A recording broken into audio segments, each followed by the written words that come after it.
जय हिंद दोस्तों, स्वागत है आपका अपने यूट्यूब चैनल उड़ान परिवार चाणक्य क्लासेज में। आज का टॉपिक हमारा ओवरव्यू ऑफ उत्तराखंड हिस्ट्री, यानी कि उत्तराखंड हिस्ट्री की जो क्लास नंबर 1 है उसको स्टार्ट कर रहे हैं।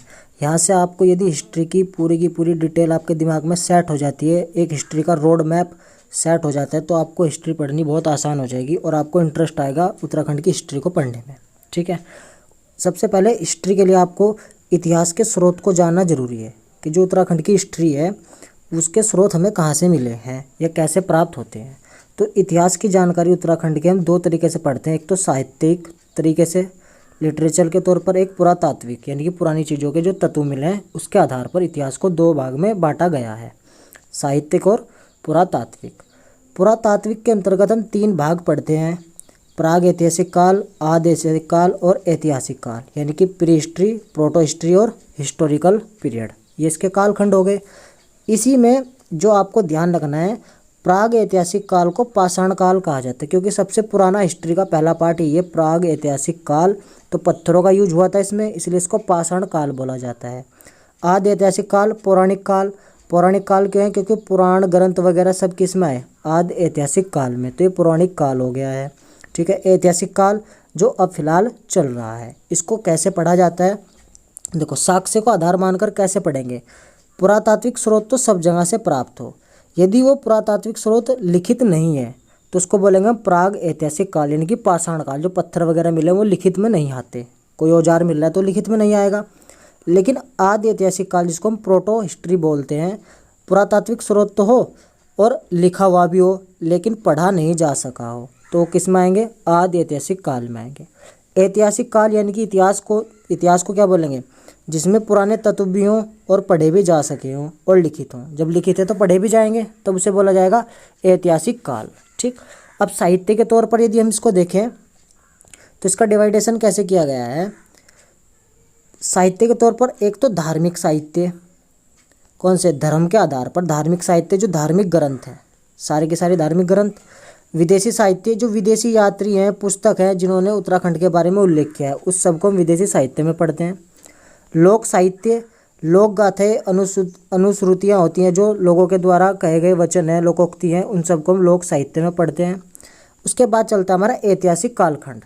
अब ऐतिहासिक काल में जो वंश आए उनको याद करने की ट्रिक बहुत शानदार है, इसको आप ध्यान से समझेंगे और आपको उम्मीद करता हूँ लास्ट तक सारी चीज़ें, ओवरव्यू सारा का सारा उत्तराखंड हिस्ट्री का आपके दिमाग में सेट हो जाएगा।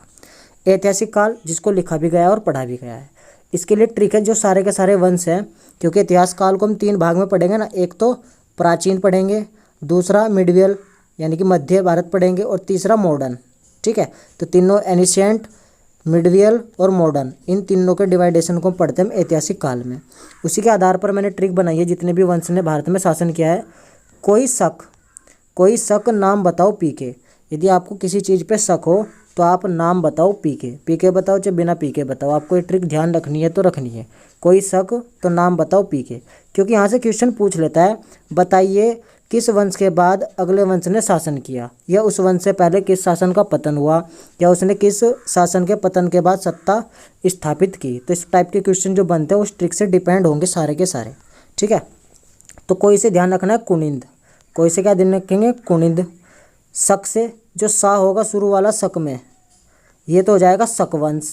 ठीक है, और का से ध्यान रखेंगे कुषाण वंश, यानी कि कुनिंद के बाद शक, फिर कुषाण, फिर कोई शक नाम से नागवंश, और ना से नागवंश, और माँ से मोखरी, बताओ से वर्धन वंश, है ना, बताओ से वर्धन वंश, पी से पौरव वंश, और के से कत्यूरी बोलो या कार्तिकेयपुर बोलो, इसको ध्यान रखेंगे, कार्तिकेयपुर राजवंश, ये ध्यान रहेगा आपको, सबको ध्यान रखेंगे।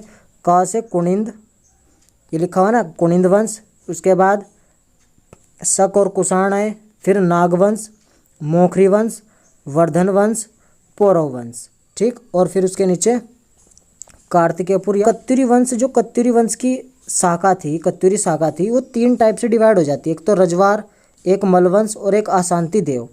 ठीक, अस्कोट का रजवार, डोडी का मल और कत्यूर का अशांत, इन सब को आप रिलेट करेंगे ध्यान से। प्राचीन काल कहाँ तक रहेगा? पौरव वंश तक। पुराना काल कहाँ तक है? पौरव वंश तक, जो ब्रह्मपुर पर शासन करता है। अब इसको सीक्वेंस से समझते हैं। पहले आपने कुनिंद के बारे में पढ़ा। कुनिंद के बारे में आपने याद किया होगा, यह पहली राजनीतिक शक्ति है उत्तराखंड पर शासन करने वाली। ये क्वेश्चन काफ़ी बार पूछा जा चुका है।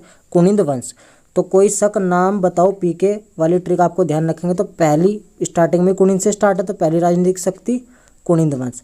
फिर शक और कुषाण के बारे में आगे डिटेल में पढ़ेंगे। उसके बाद नागवंश। नागवंश ऐसा वंश है जो कुनिंदों को पूरी तरीके से सफाया कर देता है। पहले तो शक और कुषाण तोड़ना शुरू करेंगे और देख जो नागवंश आएगा आगे चल के वो कुनिंदों को पूरी तरीके से परास्त कर देगा या उनका सफाया कर देगा। तो ये वंश कौन सा होगा? नागवंश। उसके बाद नागवंश के बाद मोखरी वंश आता है। मोखरी वंश के बाद बाहरी राजवंश का सत्ता स्थापित हो जाती है। यानी कि क्वेश्चन पूछ लेता है किस वंश के बाद उत्तराखंड में बाहरी राजवंश की सत्ता स्थापित हो गई थी। तो आप आंसर क्या लगाएंगे वहाँ पर? मोखरी वंश। इस मोखरी के बाद बाहरी सत्ता वाले कौन थे? वर्धन वंश के थे। वर्धन वंश के थे और इन वर्धन वंश के बाद ही बहुराजकता का युग फैल जाता है। बहुराजकता का युग है वो किसके समय आता है? वर्धन वंश के समय आता है। ये भी क्वेश्चन पूछा जा चुका है। इसके 3 पार्ट है, 3 हिस्सों में टूट जाता है। एक ब्रह्मपुर, शत्रुघ्न और गोविषाण। ब्रह्मपुर, शत्रुघ्न और गोविषाण। चौथा भी आप ध्यान रख सकते हैं, जो चौथा मेन पार्ट होगा इसका, सुवर्ण गोत्र राज्य। सुवर्ण गोत्र राज्य, ये पार्ट में डिवाइडेशन हुआ था, मेन पार्ट थे, जिसको पूर्वी स्त्री राज्य भी बोला जाता है। पूर्वी स्त्री राज्य इसका चौथा पार्ट था। अब उत्तराखंड के मैप में इनकी लोकेशन क्या होगी इसको देखो। यदि ये उत्तराखंड है तो इसमें पार्टीशन था। पहले तो आप इसको ऐसे बांटिए 2 पार्ट में। एक साइड तो था इसमें ब्रह्मपुर, ये वाला हो गया ब्रह्मपुर, इसमें ब्रह्मपुर वाला क्षेत्र आता है। दूसरा जो आपका ये वाला एरिया था इसमें आएगा शत्रुघ्न, इसमें शत्रुघ्न वाला क्षेत्र आ गया। इधर ब्रह्मपुर वाला, यानी कि उत्तराखंड का पूर्वी भाग ब्रह्मपुर और उत्तराखंड का पश्चिमी भाग शत्रुघ्न था। उसके बाद जो आपका नीचे वाला इलाका था, जैसे उधम सिंह नगर वाला हो गया, जो नीचे का स्थिति थी, उसमें आता था आपका गोविषाण। गोविषाण काशीपुर वाला जो प्राचीन नाम पढ़ते हो, तो गोविषाण वाला क्षेत्र नीचे वाला, ऐसा नीचे वाला था, इस पर जी लिख देते हैं। गोविषाण, ये शत्रुघ्न और ये ब्रह्मपुर। लेकिन जो पूर्वी स्त्री राज्य था वो ऊपर वाला पर्वतीय क्षेत्र वाला राज्य था, ठीक। जबकि पर्वताकार राज्य किसको बोला जाता है? जो सबसे बड़ा गढ़ था वो था ब्रह्मपुर राज्य, इसी को पर्वताकार राज्य बोला जाता है। तो आप ये ध्यान रखेंगे, इसका क्षेत्र का नाम क्या था? पर्वताकार राज्य। अभी डिटेल से पढ़ेंगे आगे चल के भी, इसको एक ओवरव्यू आप मैप में सेट कर लीजिए। जब ये इनमें डिवाइडेशन होता है, बहुराजकता का युग चल रहा होता है, तब इस ब्रह्मपुर वाले पर जो बड़ा था, इनमें सबसे बड़ा गढ़ था, पर्वताकार राज्य था ब्रह्मपुर, उस ब्रह्मपुर पर शासन स्थापित कर लेता है पौरव वंश। कौन सा वंश? पौरव वंश। लेकिन जो अन्य शत्रुघ्न, गोविषाण हो गए, अन्य छोटे छोटे राजवंश हो गए, इनको इकट्ठा कर इन सबको इकट्ठा कर एक कार्तिकेयपुर राजवंश स्थापित होता है मध्यकाल में आकर। कौन सा? कार्तिकेयपुर राजवंश, जिसके बाद कत्यूरी शाखा के वंश या कत्यूरी वंश की शाखा भी चलती हैं, ठीक है। कत्यूरी वंश की शाखा भी चलती है। कार्तिकेयपुर राजवंश को प्रथम ऐतिहासिक राजवंश माना गया है। ये क्वेश्चन भी आपसे पूछा जा चुका है। प्रथम ऐतिहासिक राजवंश उत्तराखंड पर शासन करने वाला कौन था? तो था कार्तिकेय राजपुर। कार्तिकेयपुर राजवंश था। इसी के समय आदि गुरु शंकराचार्य उत्तर भारत में यानी कि उत्तराखंड में आए थे। कौन आए थे? आदि गुरु शंकराचार्य कार्तिकेयपुर राजवंश के समय उत्तराखंड में प्रस्थान करते हैं। कत्यूरी वंश की जो शाखाएं थी उसमें अस्कोट का रजवार, डोडी का मल और कत्यूरी का अशांति देव था। ये इसकी शाखाएं थी। डिवाइडेशन हो रखा था कत्यूरी वंश का। तो अस्कोट का यानी कि कोट, जो राजा लोग होते हैं वो कोट पहनते हैं, तो अस्कोट का रजवार, डोडी का मल है ना, इसको डोडी थोड़ा पोटी करके पढ़ लो ना, मल होता है, जैसे इसको रिलेट हो जाएगा। डोडी में मल था।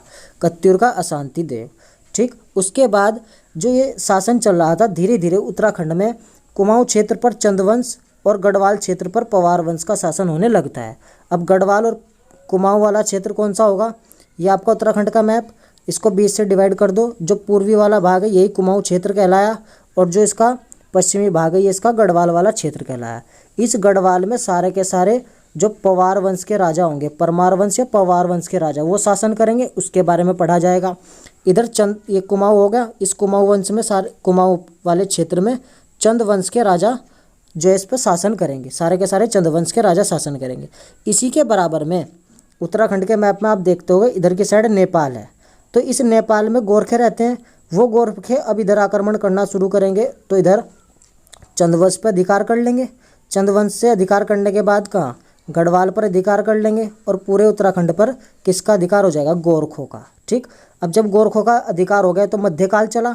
उसके बाद इधर उत्तर भारत से जो दिल्ली में ब्रिटिश वगैरह थे आने शुरू हो जाते हैं। दिल्ली में बोलो या इधर जो आपके कालीकट वाले क्षेत्र से आने शुरू होते हैं ब्रिटिश, अंग्रेज आने शुरू हो जाते हैं, वास्को डी गामा वगैरह। तो वो क्या करते हैं, अब फिर से इधर गोरखों को भगाना शुरू कर देते हैं। तो गोर के साथ तो फिर किसका शासन पड़ेंगे, ब्रिटिश यानी कि अंग्रेजों का शासन पड़ेंगे। उसके बाद ब्रिटिशों से स्वतंत्र कराने का काम किसका होगा, स्वतंत्रकारियों का। और उत्तराखंड में तब चल जाएगा उत्तराखंड राज्य का आंदोलन, यानी कि उत्तराखंड को स्वतंत्र कराने के लिए आंदोलन चलने शुरू हो जाएंगे। उन आंदोलनों के बाद